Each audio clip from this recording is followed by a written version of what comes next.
saints, one nation, under God, indivisible, with liberty and justice for all. Please remain standing as we observe a moment of silence for all those American citizens that are in distress, especially in Hawaii.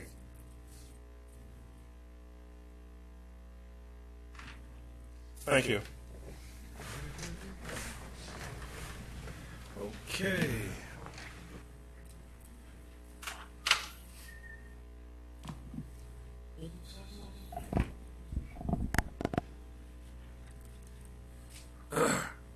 So a notice from the Board of Licensed Commissioners.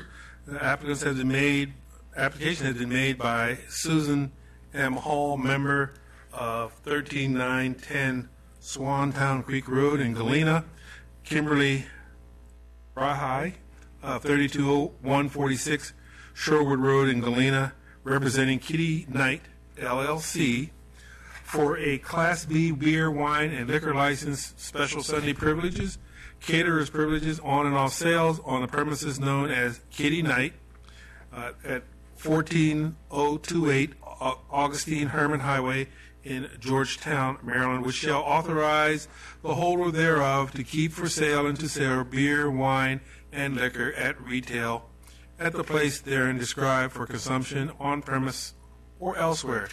A hearing on said application will be held by the county commissioner in the county commissioner's hearing room, this current room, on June 5th at 6 p.m., at which time any exceptions to the application will be heard.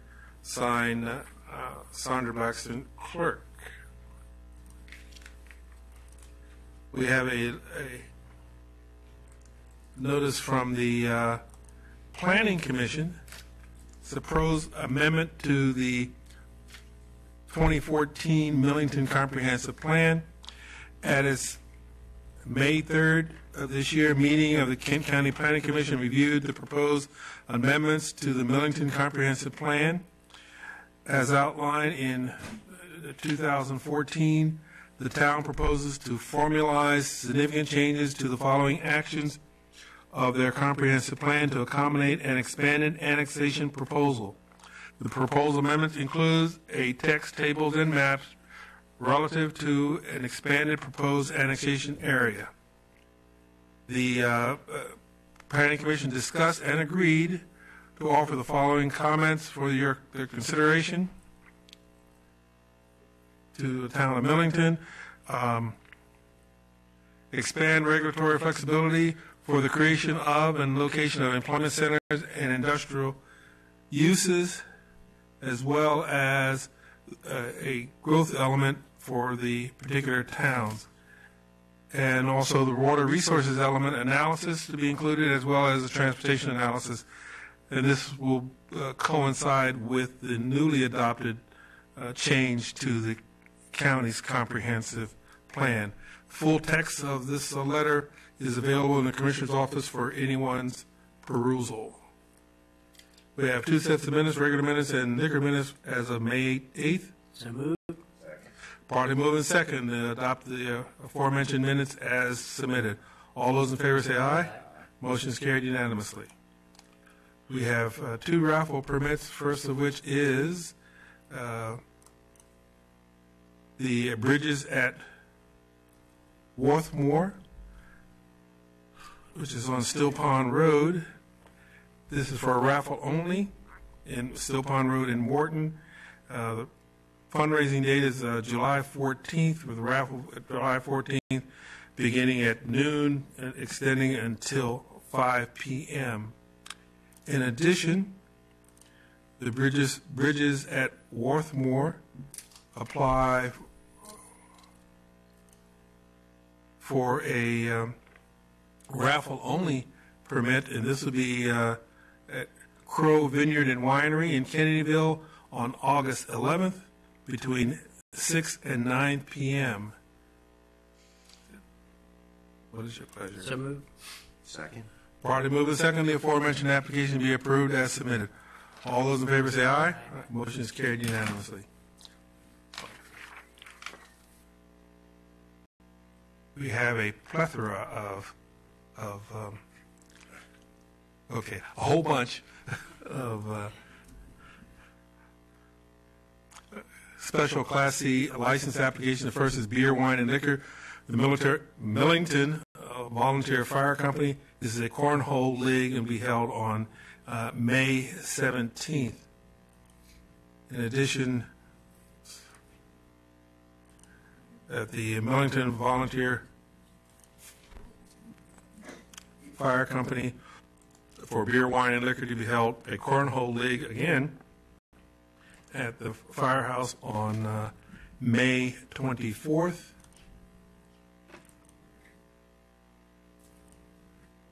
Millington also has a beer, wine, and liquor application cornhole league again on May 31st.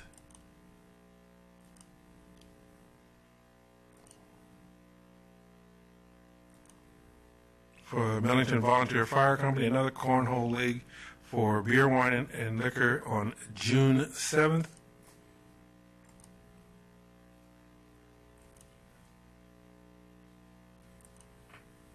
Millington Volunteer Fire Company for beer, wine, and liquor, another cornhole league on June 14th. I don't think they missed the week here, did they? Beer, wine, and liquor for Millington Volunteer Fire Company, cornhole league on June 21st. In addition, the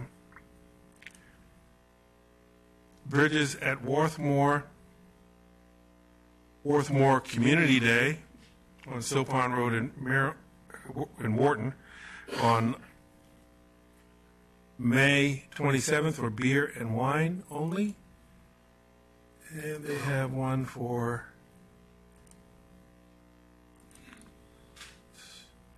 beer only, Bridges at Worthmore.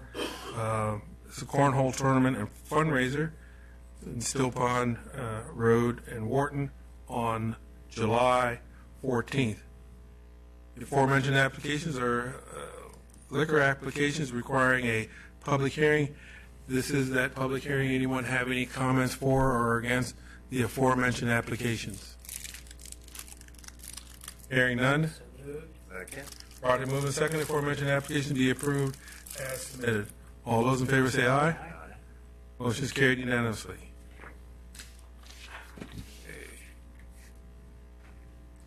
Gary Gunther, Upper Shore Aging, and Entourage, please.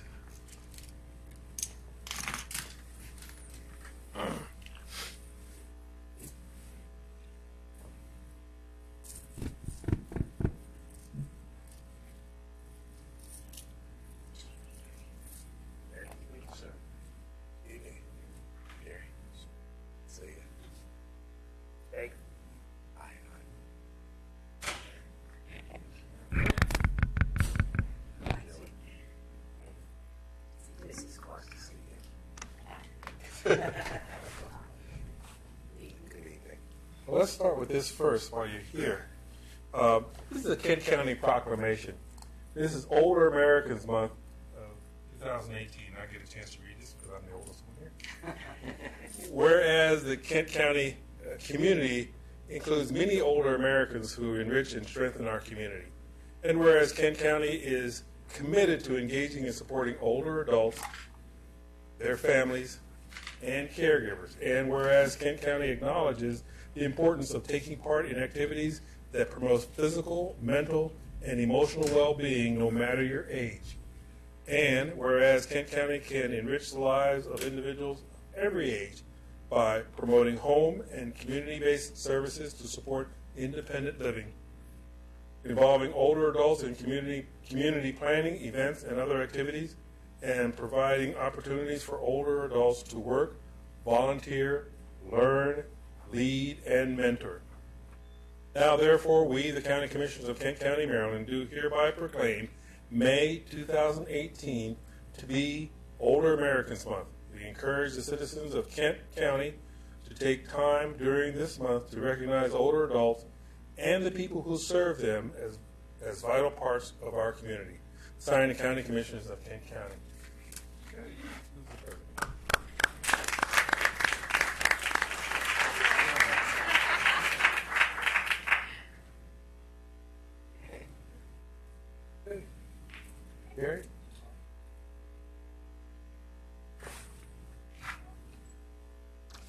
We appreciate the Commissioner's support of older adults, especially during Older Americans Month. Kent County's older adult population, almost 34% of the population over the age of 60. So we're blessed as a county to have so many older adults who mentor, who volunteer, who continue to work and serve the community, and makes it a great place to live.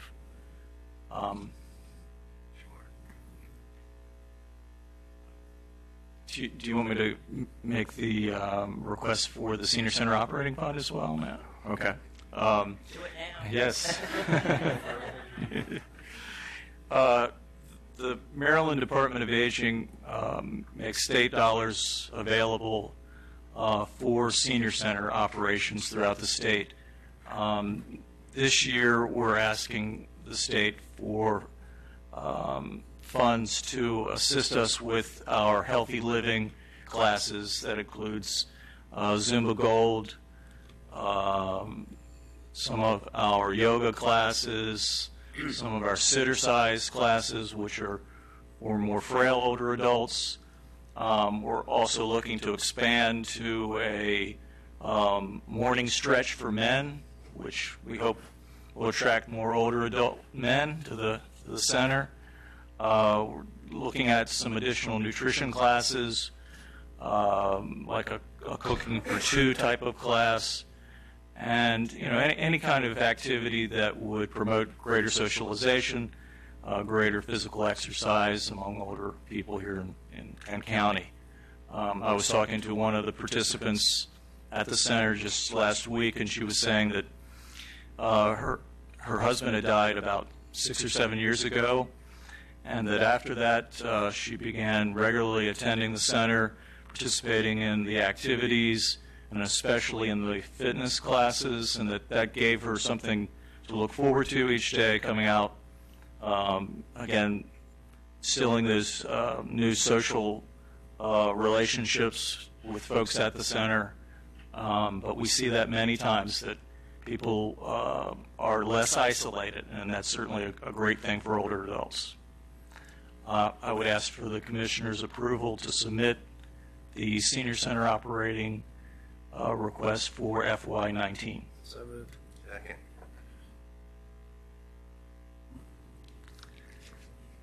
I said. Okay, it's probably moving second to accept the Upper Shore Agency funding request. All those in favor say aye. Aye. Motion's carried. Thank you. Thank In you. addition, one other thing before you go. You have one individual here, a guy named Gary Gunther, who joined Upper Shore Aging 35 years ago.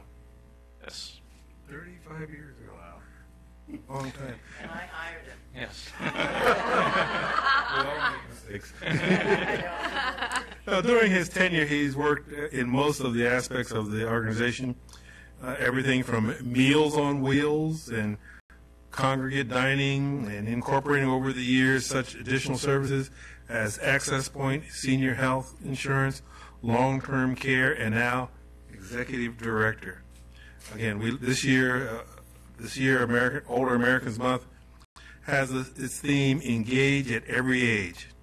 A thought that is especially evident in and around Kent County. And as on behalf of the county, we do thank you for your investment in our senior citizens here, and actually the community as a whole here in Kent County. Thank you. Thank you. I appreciate it. It's been a pleasure to serve older adults. They appreciate the smallest things, I believe, and it's just been good to see certainly the numbers of older adults grow and their greater participation in the community. Thank you. Thanks, guys. Take care.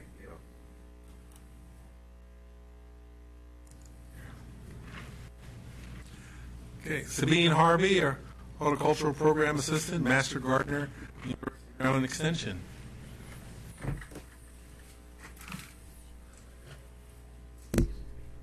First introduction. Yeah.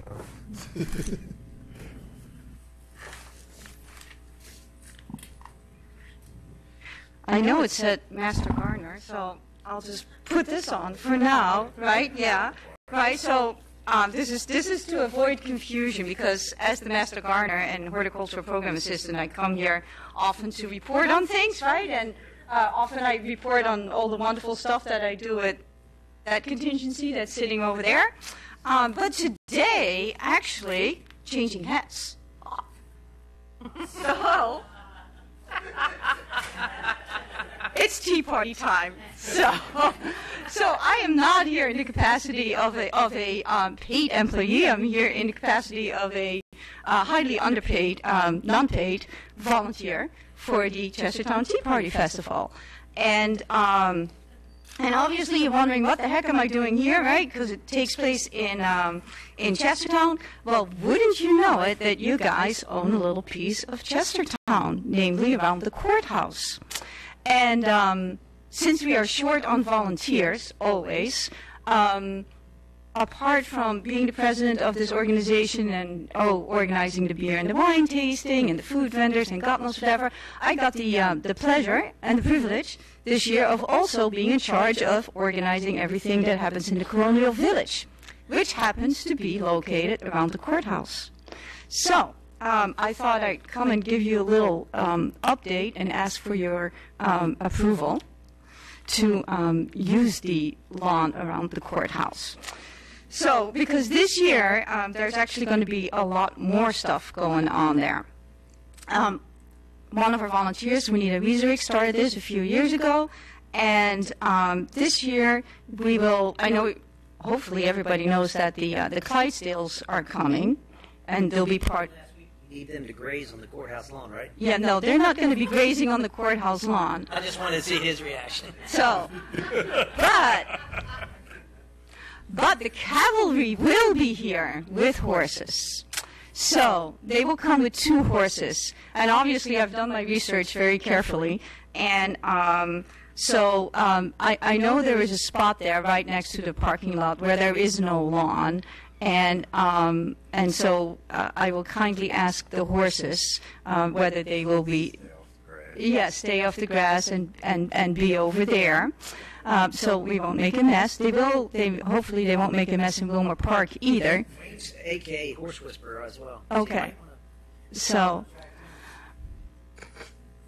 anyway, I hope that's going to be okay, because so the Clydesdales, they'll be in the parade and they'll make their way to Wilmer Park after the parade, and there you can meet with them, and there's photo opportunities. You can touch them but not kiss them. I keep telling that to everybody, God knows why. And they'll also be at the street party on Friday night. And after the Clydesdales leave, because they have a lot of, requirements. So they won't come out if it rains, so no rain. And then also they cannot be in public and hitched up and interact with the public for more than 2 hours.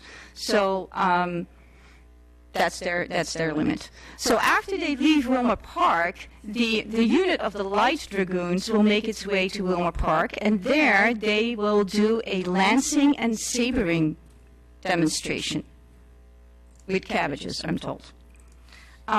So that's one. I was gonna volunteer William and Ron. Yeah. So no. Apparently, it involves straw bills and cabbages. They're providing the cabbages. We do the straw bills.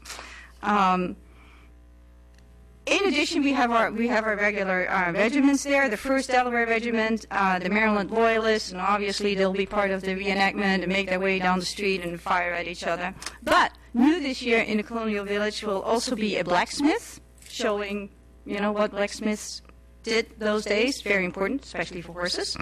And I'm very pleased that a team of people called Dobbins and Martin have agreed to come, and they were colonial grocers, so they sold their wares. So not only will they bring colonial groceries, but they will also be demonstrating how to make chocolate from scratch. So with cocoa beans and on a block and moving it about.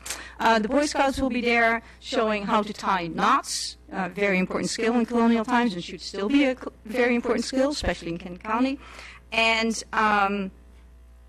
the other thing that we're very pleased with is that the people, the Friends of the War of 1812, now I know it's a different war in a different century, but they have, small detail, but still Kent County history. They have teamed with the National Park Service, and they want to come up and set up an encampment of 25 by 50 feet. They'll have an officer stand, a kitchen, and God knows whatever. And so together with the National Park Service, they'll be there, and they'll be to the side of the courthouse, so that in that side area, so that not only physically they'll be separated, so you can kind of step from one century into the other. So so there you go. Hopefully not. I make a motion that you get to use our facility. Thank you. And I'll second. It's probably moving second to authorize the Chestertown Tea Party Festival to use the courthouse lawn as described. Thank you. All those in favor say aye. Motion is carried He's not unanimously. scaring you or nothing, is he? Because you keep staring at him like he's, it's easy these days. He's not an ogre. I'll visit him tomorrow in the office. We'll have a little. But just keep looking at him. Said the commissioner said it was fine. Yes, witness hereof. So, what's that? I'd like to think that the Light Dragoons will bring that, right? And if not, then I guess it will yet be another job for me. Yay!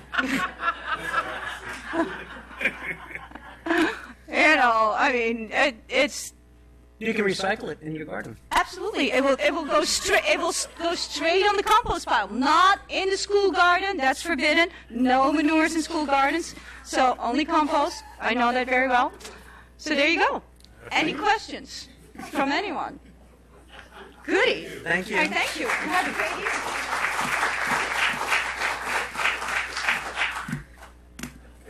Dr. Karen Couch, Superintendent, Brenda Rose, Dawn Vangren, and Dr. Wendy Keene of the Kent County Public Schools.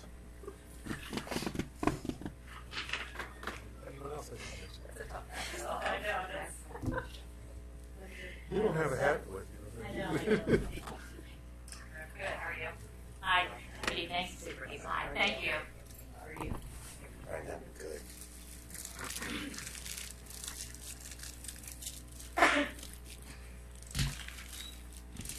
So, this is Heller, Commissioners, President Pickram. Thank you for the opportunity to speak with you with regard to the grant. I also have two board members present, Mr. Getz and Dr. Coster in the back.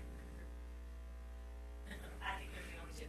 Anyways, the staff is really going to be in charge of the presentation. Dr. Keene, Ms. Dawn Vangren, Wendy Keene, and then Brenda Rose. And they wanted to have an opportunity to talk to you a little bit about the changes that we were required to make with the Judy grant. Also, provide you with some more information about why we feel the program is necessary and what it will do to help address some of the needs within it. I'll turn it over to Dr. King and Ms. Vangren. All right, so Ms. Vangren is actually going to start. I want to move this down so you can hear me. She's going to start with outlining the purpose of the Judy Center. So it's hard to believe, but the Judy Center grant has been in inception for 17 years in the state of Maryland. And Kent County proudly has been a part of that for 17 years. So I think that's a major accomplishment and has brought a ton of resources and programming for our youngest families and students. And so the mission has always been, Steny Hoyer, after his wife passed away, she had a real legacy of wanting to have early childhood education and saw it really as a cornerstone of where we are when children, helping them be prepared to enter school. So she was really the spearhead behind this. And after she passed away, Senator Hoyer proposed a bill and legislation, and that's where the Judy Center grant came about. And really its mission has always been to provide programming for, as I mentioned, our youngest children, birth to 5 years old, and also their families, and particularly in areas that are what we call Title I areas, the highest poverty areas in a jurisdiction. Currently, there are 47 Judy Centers throughout the state of Maryland, and the state recognized that there really have been some changes in the demographics of the entire state that every jurisdiction is facing. It might be an increase in immigration, families who have immigrated. It might be an increase in poverty, as we've seen in our areas. It might be an increase in children who require specialized services with special education. So the state recognized that, and even though the mission has always remained the same in those 17 years of providing assistance to our families who are and children birth to 5, the RFP, the proposal, has changed, and I've done a lot of research. I'm new to the coordinator position, but in the 17 years, I think we've had 17 different RFPs. And that's because, as it should be, it needs to address the needs of what the state is seeing overall. And it based their information on the KRA, the Kindergarten Readiness Assessment, as well as I mentioned, the other demographic features. So this past year, the state, when it was giving us information about how the RFP was going to change, really was indicating to us through lots of different venues. Myself, when I would attend the Judy Center state meetings, Dr. Couch, when she was attending state superintendent meetings. I know even Dr. Keene was hearing about it through her special ed meetings. So we were all hearing how the changes were going to be happening in this grant. And that is because they wanted to address and expand how can we help intervene, help provide interventions to families even sooner than what we're doing when they enter the school at the pre-K level.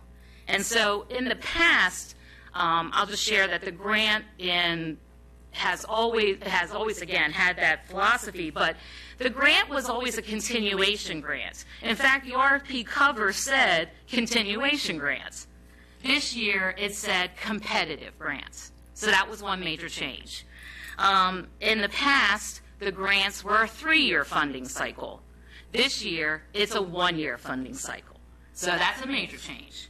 In the past, the grant allowed for staffing, such as we had several years ago, we were able to at Garnett, I say we because I'm now part of them, as you know, the county had half-day pre-K programs.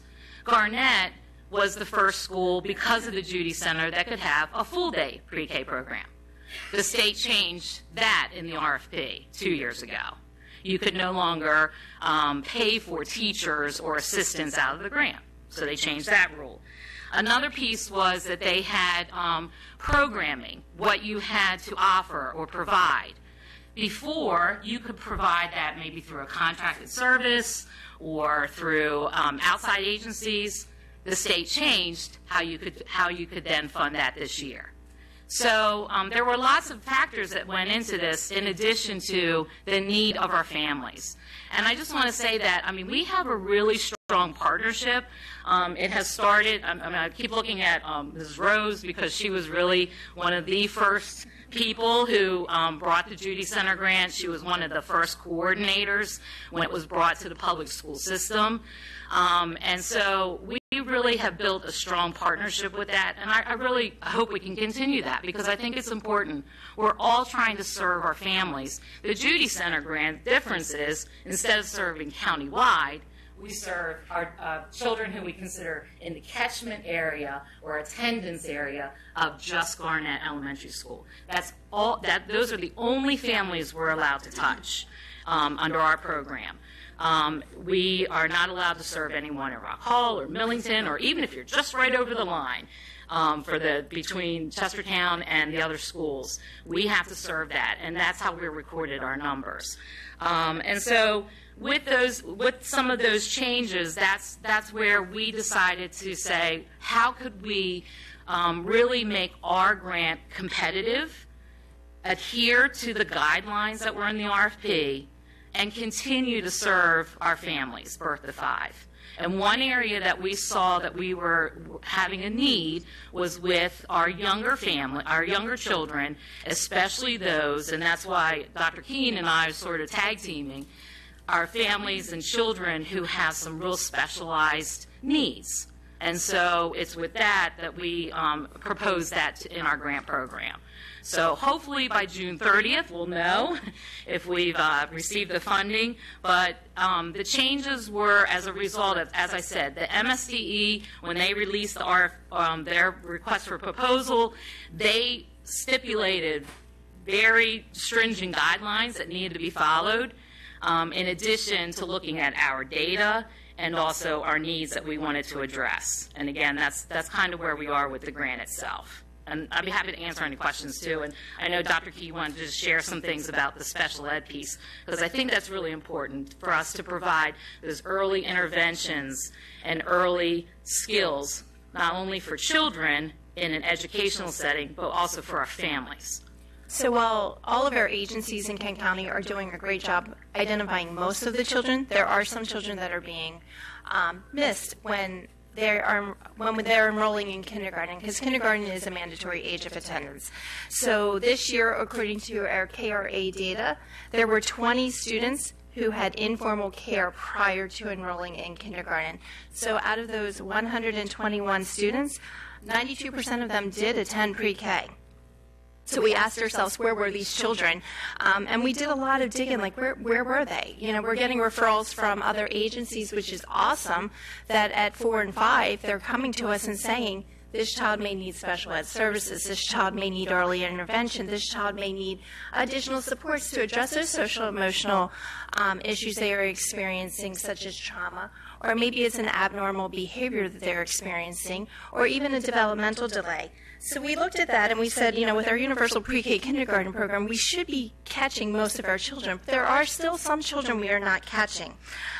We've had these children who are referred to us, and we're thinking, how can we close this gap earlier? How can we address the needs of Kent County to make Kent County really stand out in what we are doing to serve our families and our children? So families don't always take advantage of every program that is out there, and we know that. I wish we knew why. If we knew why, we'd be able to solve a lot of the issues that we are experiencing. But working with these families is really what we need to do. We need the key element of getting this family engagement to really get these families on board with their children's education, to make sure that they're making it as much of a priority as we would like to make it as a priority for our school system, to really help change that trajectory line of that child and how that child is learning. So while there are multiple programs out there, starting a 3-year-old program could seem very much like it is a duplication of services, but we would argue absolutely it is not. We would say that this is not a duplication because we all do different things. Kent Family Center serves the families. They do a great job of focusing on those families and help to nurture those parents. While their parents are there in those parenting classes or possibly doing GED classes, they're there to work with the children. The program is not like a drop-off program where the children could be there all day to get different services. It's for when their families are there and they're working collaboratively with that family. Healthy Families really focuses on the development and that healthy relationship and attachment with the family of the child. And they really focus on a different aspect than what the Family Center focuses on versus what the Judy Center would focus on. And they focus most, as you know, they focus on the birth to 3 and really that early nutrition and wellness piece. So the purpose of using our grant money to really focus on that 3-year-old program would be to help develop those 5 developmental domains that children have. The cognitive, language, social, gross motor, and physical development. Our purpose would be really working on those children using the Maryland Early Learning Standards that define the key aspect of the development and learning that are the foundations of the child's school success and later on their success in life. So we would be able to do this and provide a really powerful, inclusive 3-year-old program targeting a select number of students to really be able to address their needs. So this would be more of a higher need population than other children who would be getting services through the Kent Family Center or through Healthy Families. I think the exciting thing would be that we know that even when children are enrolling in pre-K, that because of those strong partnerships, and I'd like to go back to that, we have currently in the Judy Center grant 18 partners, community partners, outside agencies, organizations, Rotary, Kent County Public Library, Kent Family Center, Healthy Families, WIC, Head Start. We also have, we have 18 families that have been developed, cultivated, and support our families. When someone enrolls their child in pre-K, and now as a 3-year-old program, we're able to face-to-face share with them the resources. And it's amazing how many people, as Dr. Keene mentioned, live in the community and do not realize that there are opportunities for story time at the library, for them to get their GED at the Kent Family Center. Oh, I didn't realize I could still sign up for Imagination Library through the Dolly Parton Imagination Library piece, because they often have younger children. So that's just another connection and community piece that we can help make stronger, again, within the Chestertown area. And also it open up opportunities and doors for other community members outside of the Chestertown area to participate in those things. So focusing on 3-year-olds not only allows us to address the children here in the Garnett catchment area, but it allows us to focus on all children in Kent County, because we're opening the doors to our Head Start program and allowing more children to be enrolled in that program. So it not only helps here in Chestertown, but we're reaching those kids in Galena, Kennedyville, Rock Hall, Millington, Betterton, because we're really starting to address more than just the 28 3-year-old seats that they have in the 2 programs here in Head Start. And Head Start typically has a waiting list that we have not been able to get other children into their program as we have needed them to be, because their waiting list has been long. So while our youngest children are our greatest power tools to change that trajectory line, we really need to start early. And starting early makes sense because we're working smarter to develop that new trajectory line for our children here in Kent. We're narrowing that achievement gap that we could see later on in life, and we're doing this to bridge the home to school gap and the 2 worlds to make it more beneficial and meaningful for all of our families.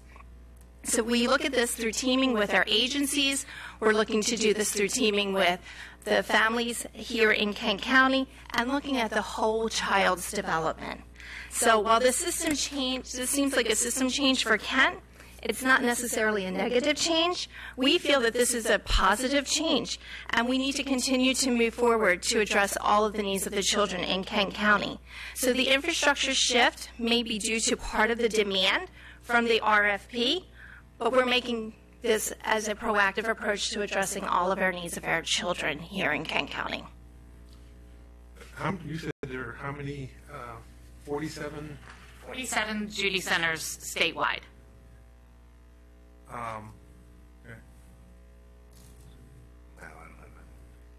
I would like to share too, just real quickly, that if you, I think it's an excellent read. It's on the MSDE website. It was just released. It's the Judy Hoyer Annual Fiscal Report. Excellent components of it, and again, I think it shows how that mission and philosophy of Steny Hoyer's wife is still evident, but there is a definite need that the state was seeing to expand and to reach families even sooner than we have, so that they are ready for school. Problem is that in the RFP, you look at a catchment area, I guess you would call that. This is a very, very rural county. Mm-hmm. There's only 7,000 people living in Chestertown out of almost 20,000 in the entire county. So the RFP, as crafted by MSD or whoever did that, seems to be very short-sighted, not realizing that there are rural counties here in rural areas, and you say a small area, Chestertown, which is 1 zip code, a lot more kids than just those 12. And I think that was very short-sighted of the powers that be who crafted that. Well, I was going to say, one of the reasons why that happened is because they were trying to get school systems to focus on the concentrated areas of poverty. So you look at historically, the Garnett area has historically been our highest, our highest number of students that are in the farms. And so what I would add to what Dr. King was stating is the reason why this program will allow us to serve more students, more 3-year-olds in the county, is that once we say take the students that are in the catchment area, we can take those kids from Head Start, which opens up more slots for the Head Start in Chestertown and Rockall. Which has a waiting list. So we can that has a waiting Very long list. waiting list. So very long, and so that we can actually open it up so we can serve more students that perhaps live in some of the other areas that wouldn't be served with the junior. so we were trying to think outside of the box of how to address the ruralness of our county, but also how to improve the children here along with the children on the outside pockets of Chestertown as well. For that 3-year-old to be in your program, how long during the day? So that has not been determined yet based upon how many children we have. Enrolled. Yeah, let's say, like we got 12 kids, well, that could be a full day program. But let's say we have 24 kids that respond, that, families respond and say, hey, I would like to take part in this 3-year-old program. I can't get into Head Start. A half-day program is better than a full-day program. We could have the flexibility of doing that depending on the number of children that we can attract to this program. Okay, and I would say also, we've already, since we started enrolling, we started doing Pre-K. pre-registration for our pre-K. We've also had a questionnaire for our families saying that if we're looking at a 3-year-old program, would you be interested? And we've already had a number of the families say yes, and some of them are already being in daycare, or in some cases, Dr. King was noting that we had some students that were enrolled in other programs, but it was not a good match because of their severe disabilities, and so they were unable to stay in that particular program. So we feel like we can help fill in that gap with some of those. And there's also a cost factor, too. I mean, daycare and in-home care, those are very expensive things. So often, you see families, and again, we're talking about families in our Title I areas and our poverty areas, that Head Start does serve, that we want to, we address through the Judy Center. These are families who have to make some choices.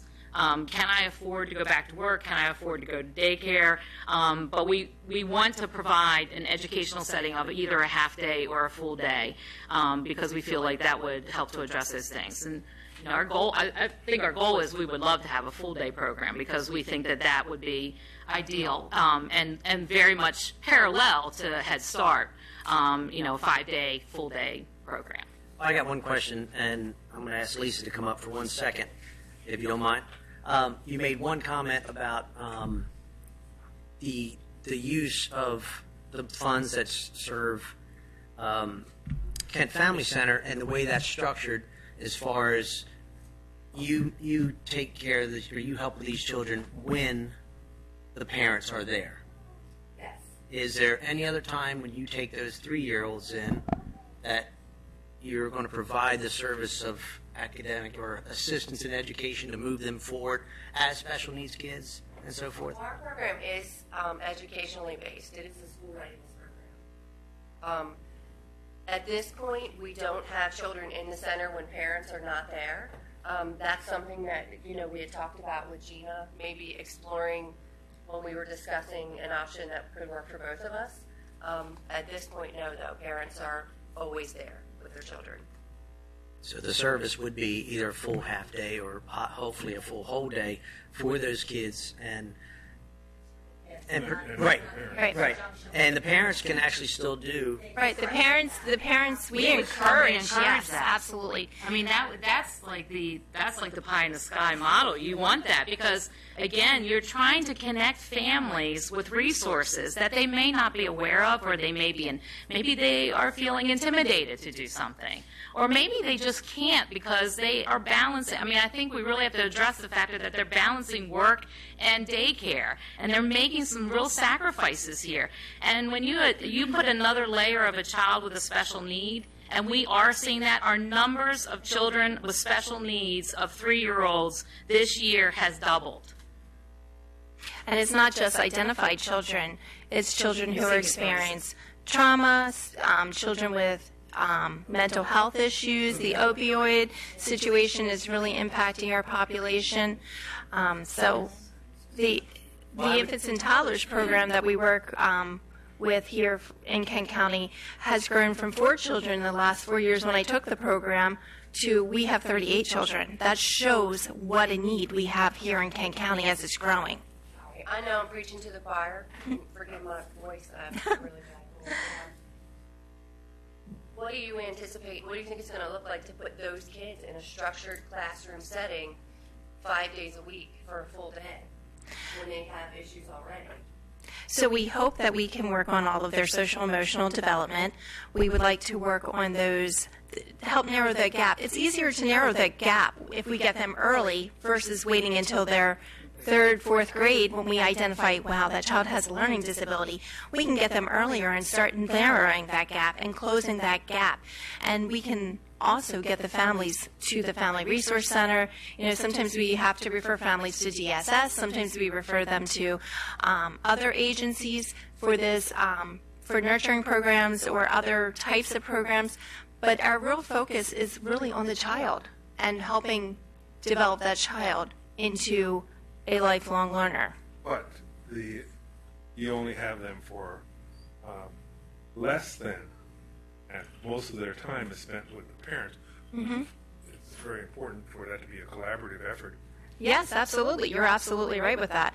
So hopefully, once, if we get the child, and we know we've had some families who are being raised by grandmoms because grandparents step in because they're wonderful people. They step in and they take the babies and they start raising the families. What a great way for us to get that child earlier, help narrow some of those gaps, and then say, hey, we have a Family Resource Center. They can offer you this. They can do this and continue the partnership that we have developed with them. It's important, too, because building those relationships, when the Judy Center first started, it was difficult, getting parents, then the Family Center would even come to Barnett to do some of those activities to kind of bridge that gap, to get the parents comfortable getting here and then making that step, bridging to the Family Center, because that's a big piece of it, I think, is they're just, intimidated or they're not sure, and if they're comfortable at that level, then that has been nice, because a lot of times the Family Center would do activities right there on the site, like a lunch and learn or something, just trying to get those parents comfortable with that and transitioning to there, so that was always helpful. And one other thing, we've had some instances in which we've had universal pre-K, we've had pre-K that they're not really appropriately placed at that point in time. They're not in a place where they're ready to learn, and we have to place them somewhere else. But they need to have that full day or that half day, that consistency, that that structure.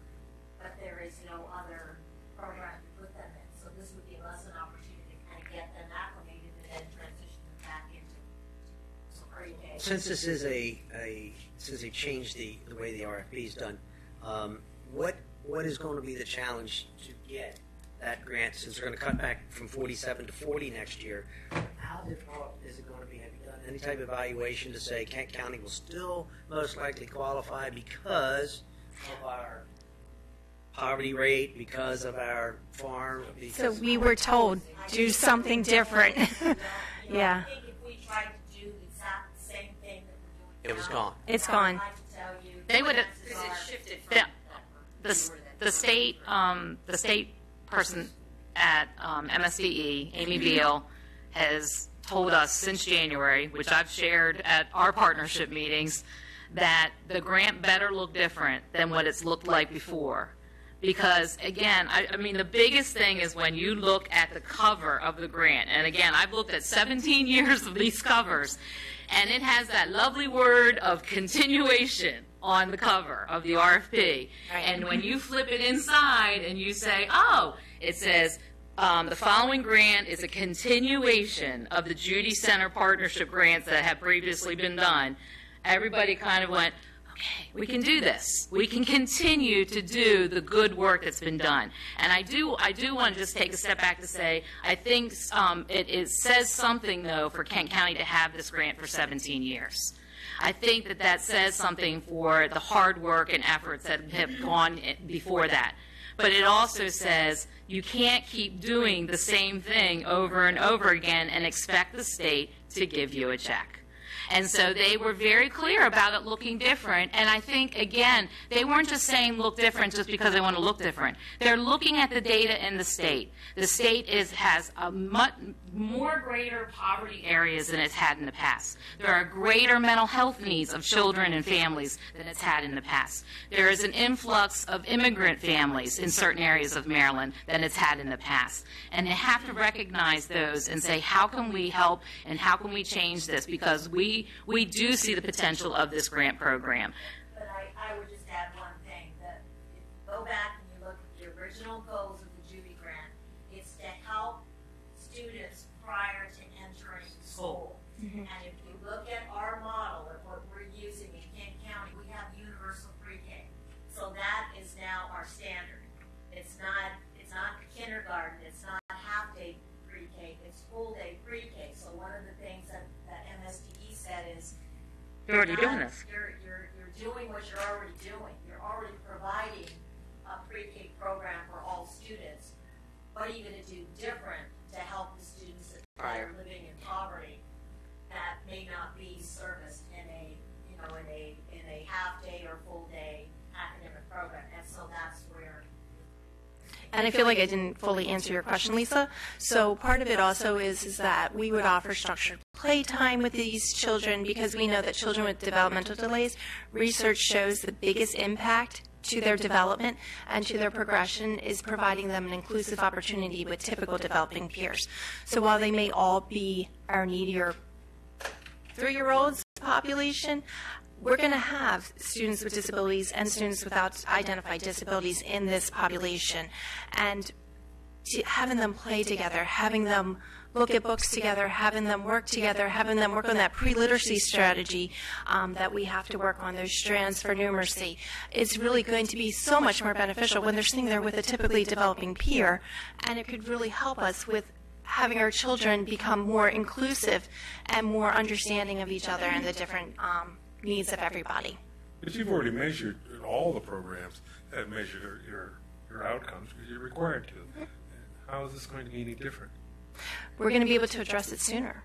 So that's the biggest difference, is that we're starting earlier. We're closing that gap prior to them getting to pre-K. So in pre-K, although we use different measures for special education purposes than we do when they hit 6, because it's still that 3 to 5 early child find area and pre-K area.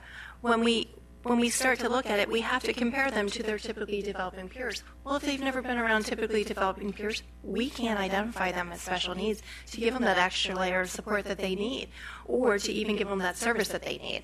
I would ask Lisa one more question.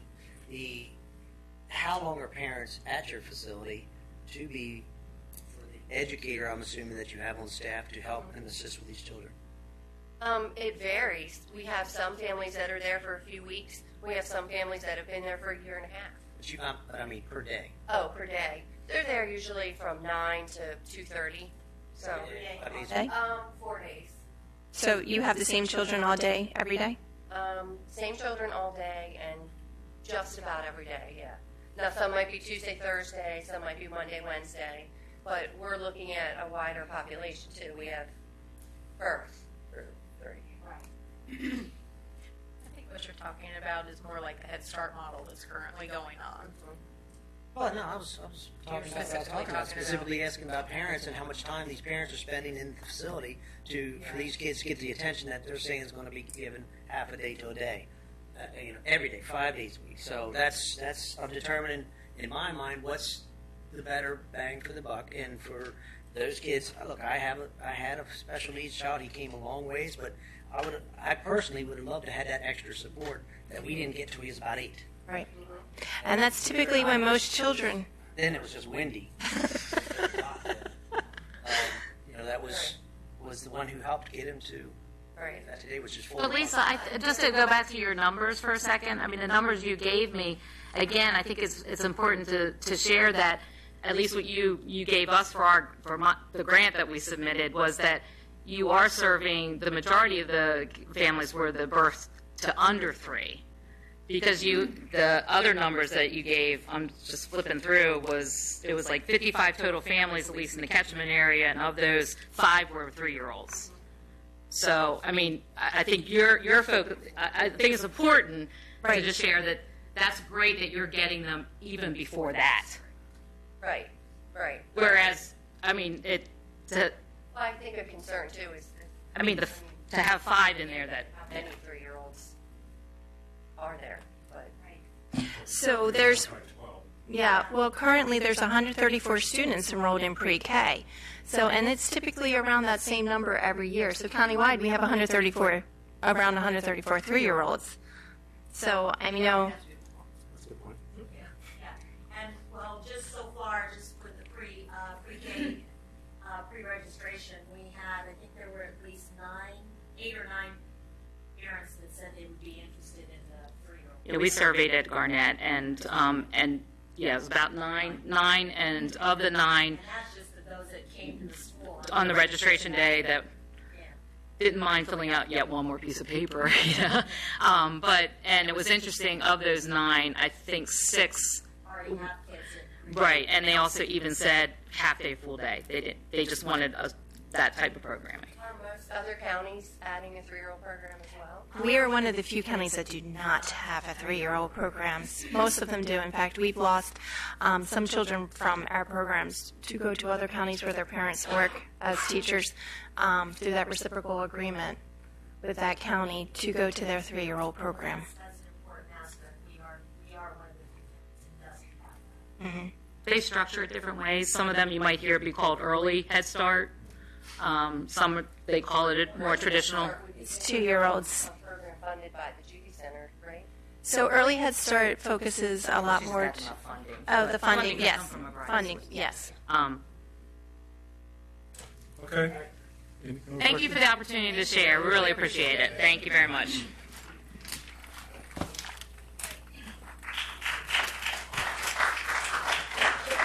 Thank you again. Appreciate it. Thanks.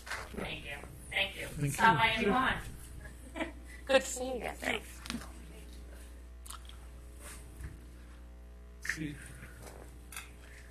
Mayor Moore?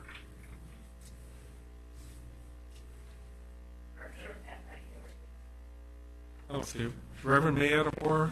I don't see her. I don't see her. Well, she didn't say what she was on the agenda for. Chester River Hospital Center Auxiliary? Not here. That's not. Okay. Moving right along. We will have our Public Works Interim Director come.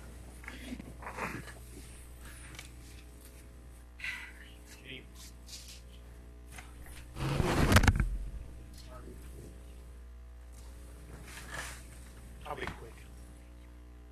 I think so. Well, the only thing on the agenda tonight is we've got a public landings board member that's term's expiring here at the 1st of July, and Chucky White, and he's agreed to stay on if the commissioners will reappoint him to it. He's been Motion to approve. Second. Probably move a second to approve Harry Chucky White for an additional 5-year term on the Kent County Public Landings Board. Any discussion? Hearing none, all those in favor say aye. Aye. Motion is carried unanimously. done. Dwayne. Dwayne? That was quick. Okay. April Bitter, Project Manager, Information Technology.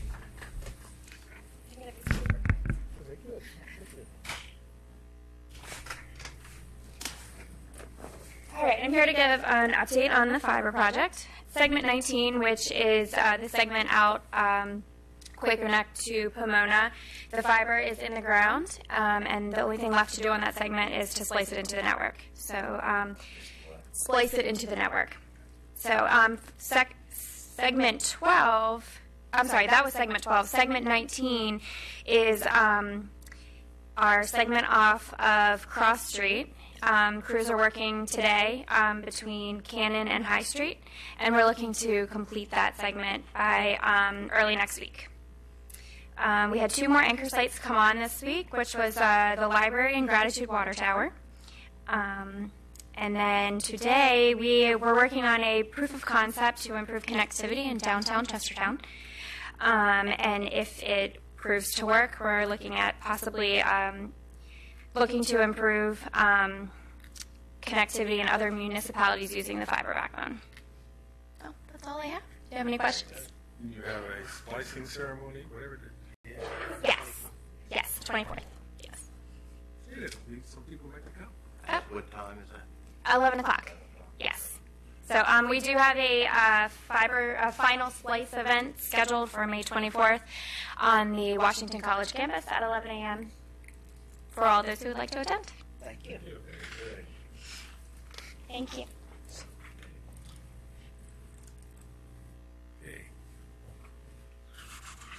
Amy Murdoch, our Director of Planning, Housing, and Zoning.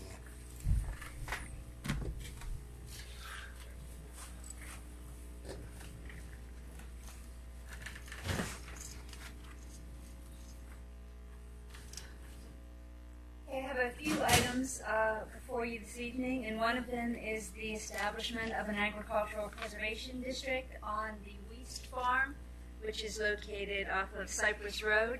It's just under a 300-acre farm, and it qualifies under our Ag Preservation District standards and the state standards to enroll in the program. Both the Planning Commission and the Agricultural Preservation Advisory Board reviewed this application favorably and have forwarded it to you for a public hearing and approval. So moved. Partly move a second to approve the scheduling and advertising for a public hearing for the establishment of an agricultural preservation district on the Charles W. and Eva Mae West farm. Discussion? Hearing none, all those in favor say aye. Aye. Motion is carried unanimously. The next item is related. It's a proposed County Code of Public Laws amendment to the sale of easements provision in the county code relative to the state agriculture article, Title II, Subtitle 5. What the Agricultural Preservation Advisory Board and the Planning Commission reviewed was an amendment of the code to come in line with the state provisions, which allows for districts who apply for the state program and then our local program to withhold acreage from their easement agreement under certain policy conditions. The way our code now reads, there's no provisions to withhold acreage, and the state has adopted provisions for existing commercial operations or for a lease agreement on, say, a cell tower to move forward through the process. And our code doesn't allow for those districts to move forward. So both the Planning Commission and the Ag Preservation Board are recommending that our code be amended to come in line with the state. Let me ask you a question. Big fight we had a few years ago with these 500-foot tall wind turbines that technically couldn't go on mouth easement properties. Would that be an exception under this? The policy that was adopted by MALF is very specific to certain conditions, and the conditions that we're proposing in the ordinance are very specific. It should not apply to utilities. How do we get assurance before we vote for something like this that it's an assurance that it is not a way for them to wiggle in on our highest mouth easement and land preservation lands and say, oh no, we got a loophole here? I'll look it up for you. Thank you. Yeah, I mean, I'm pretty confident that that would not be the case, but I will get Get legal. I will get the very specific guidance just to make sure that that would not. I'd hate to do all that work and then come back to something like that. Easy to include it that this does not apply to that Right, and really, in this provision, specifically. and this provision addresses the establishment of districts. It doesn't really deal in the uses, and the uses as specified are existing permitted uses. So, But I hear what you're saying. Coming from the state, first of all, I don't trust in most situations. So if it's something that we're moving forward to because it's a new thing that they say is permissible under the guidelines of the malfeasance, I want the reassurance from the attorney to say that this is not going to happen because we work too hard to make it a point that that's there and that we don't want to disrupt it because of a pack of wind turbines. Right. But, I mean, the provision that we would adopt would be specific to the Kent County Land Use Ordinance approved uses. Okay. So that is in the proposed language. So I don't know if you want to proceed with scheduling a public hearing, and then I will clarify that prior to that public hearing, or if you want to put this on hold until I verify. Is this dire? No. Okay. I mean, We have the opinion. yeah, there's not a case that's pending that's awaiting for this proposal, so it's not dire in that regard. Well, we can have the public hearing and do whatever necessary, but before it's adopted, we can. I will get you. Sure. Okay. All right. Okay. All right. Motion, please. Motion to Schedule. a public hearing for code home, public local laws of Kent County sale and easement provision. Second. Probably move a second to schedule and advertise a public hearing, propose amendments to the sale of easement provisions found in the county code. Any further discussion? Hearing none, all those in favor say aye. Motion is carried unanimously.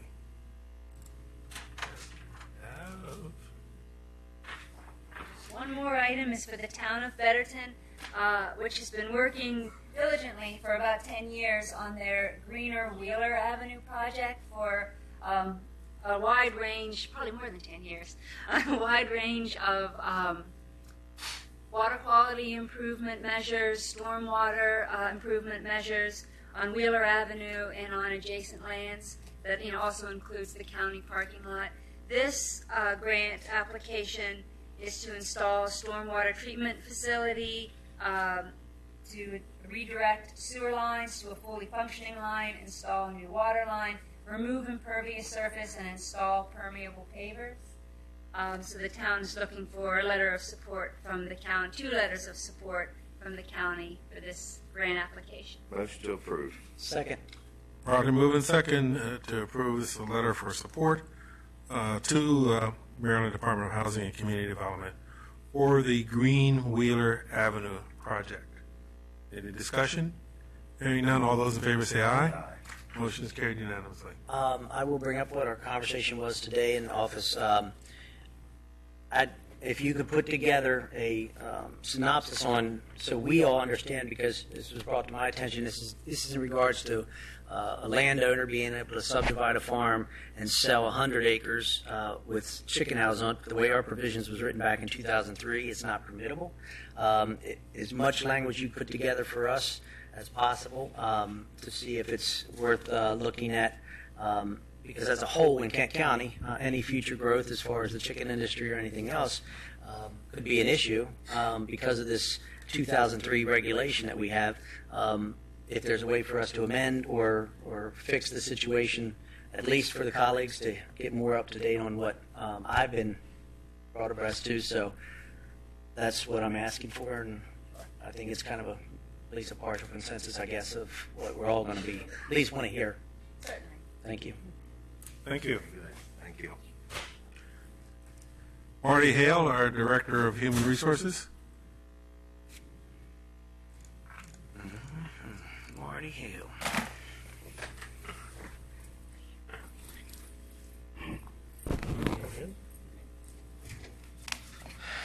Thank you. Okay, I'd like to start on a lighter note this evening. The first item I have on the agenda is approval to offer pet insurance to our employees. The company is called For Pets Insurance, and it's a company that offers pet insurance to consumers. They would like to offer the insurance to our employees. There are no obligation on the county's part, and we have no liability for the benefit. All the costs would be borne by the employees, and they deal directly with the company. They simply want access to our employees to offer a group rate to as many employees that want to offer that insurance to for their pets. And there's 3 levels of insurance, so there's something as simple as just an annual checkup. Well, an annual checkup or checkups routine is one level, all the way up to surgeries for a pet. Would this be an endorsement of a particular company? Well, it would be giving a particular company access to our employees. But we do that right now with Aflac. We do, exclusively with Aflac, as a matter of fact. And I field several inquiries a year for different, in fact, I have 2 on my desk now that each has their own spin. One of them offers discounted college to a select group of colleges for participation. We historically have been with Aflac, so that's where it's been, but it doesn't mean that I wouldn't explore those opportunities in the future. What they're really asking for is just a list of our employees that might be interested in homes.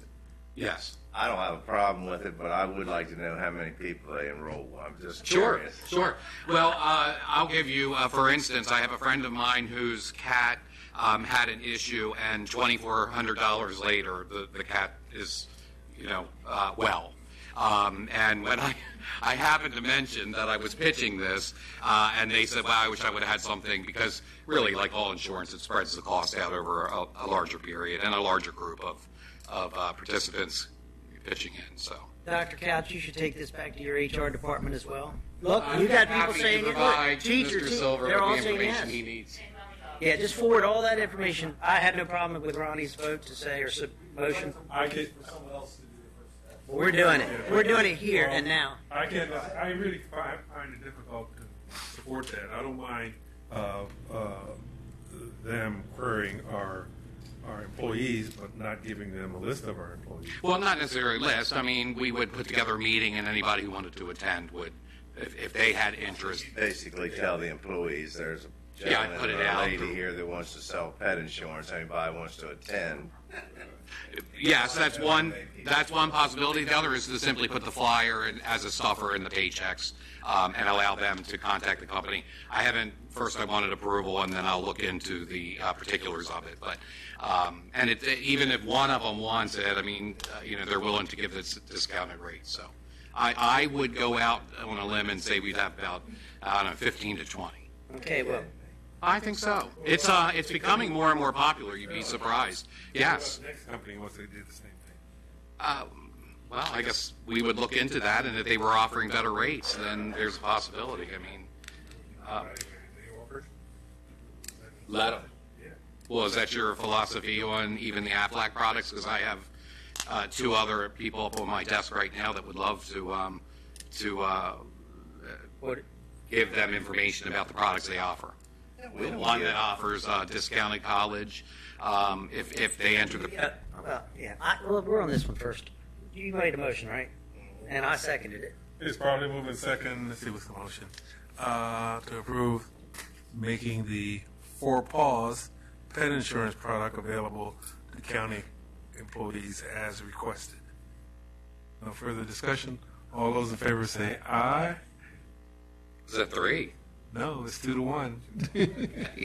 John, you need to sign up. You gotta get one. John's going to head up the effort. I'm really waiting for the school system to offer it to. Well, once we have some data, maybe they would like to see it. Thank you. Next is approval to hire a recycling attendant through a vacancy that we have. The vacancy was created with the resignation of James Reese. The The position was advertised internally and externally for 2 weeks and resulted in 4 applicants. They were scheduled for interviews, or we scheduled 3.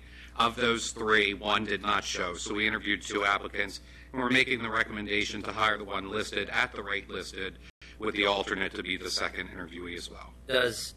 And no, it's premature because it takes effect July 1st, but does this rate go with the conversation we had today about per hourly rate for the minimum of a $30,000?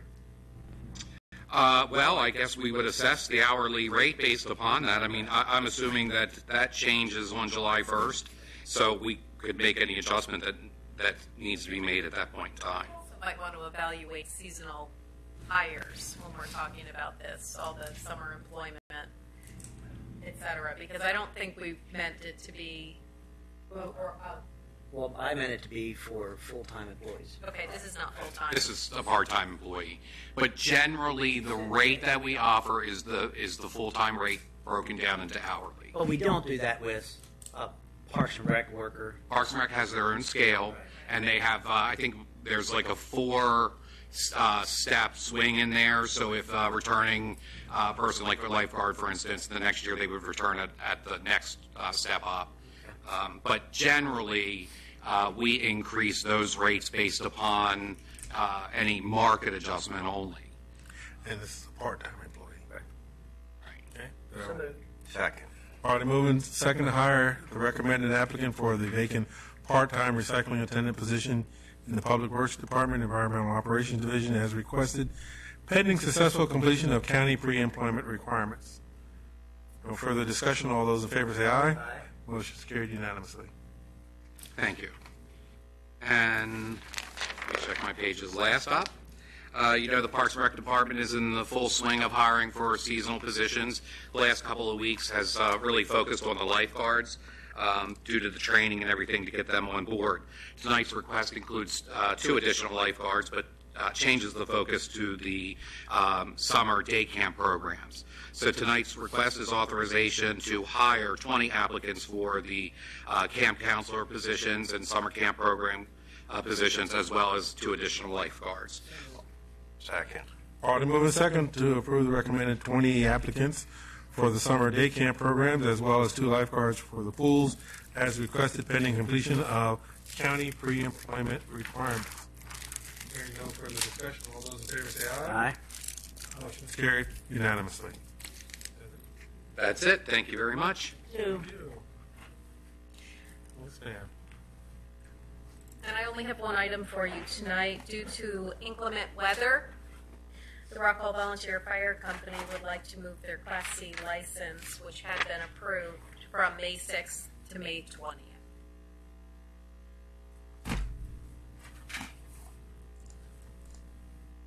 Is that required? No. Okay. To report out. All right. All right. Do you have a? No. Aye. Okay. Vaughn Sanders, Allison Mika, and Ethan Miller, and Anaya Jefferson to discuss Kent County Public Schools.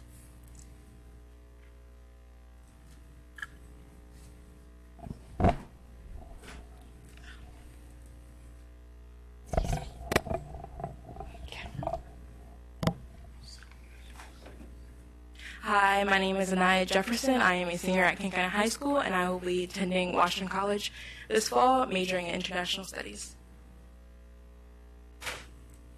Hello, my name is Ethan Miller.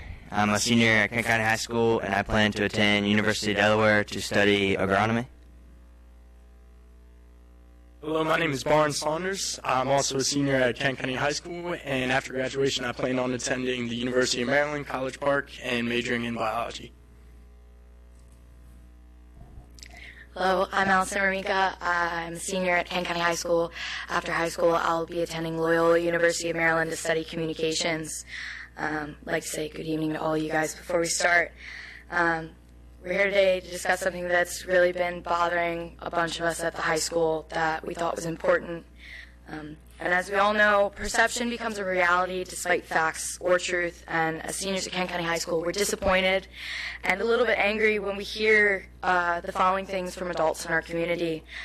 They say things like, we have crappy schools, education is better in neighboring counties, the schools are out of control, and even apologize to us for the fact that we're attending Kent County Public Schools.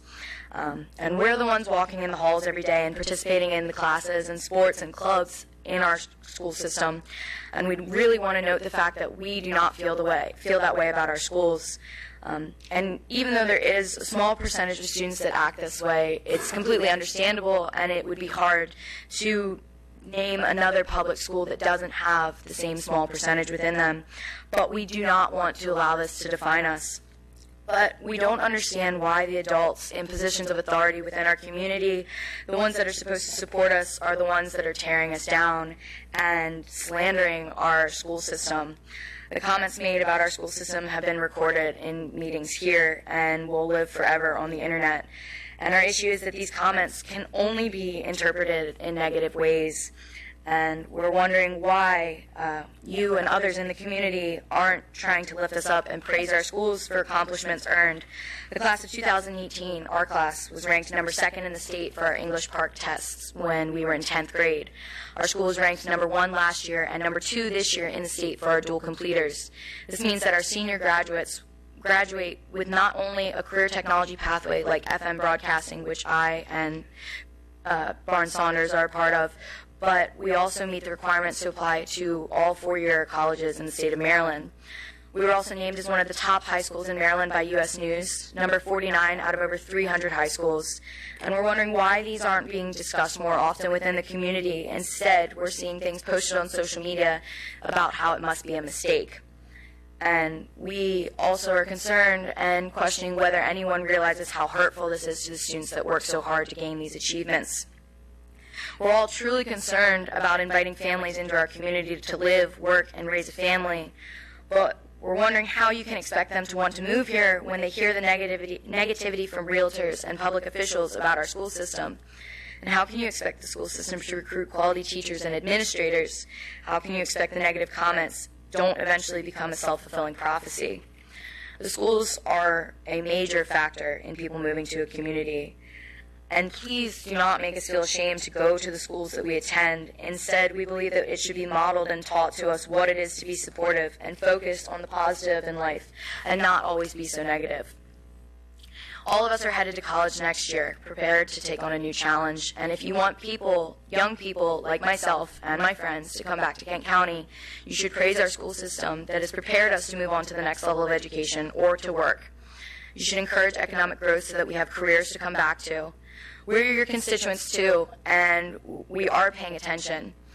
Our education has enabled us to be active citizens, and please think about what you're saying when you degrade our school system. While we are paying attention, so is the rest of the community, and your words carry a lot of weight. So please focus on the positive and let that be our self-fulfilling prophecy. Thank you for your time. Thank you.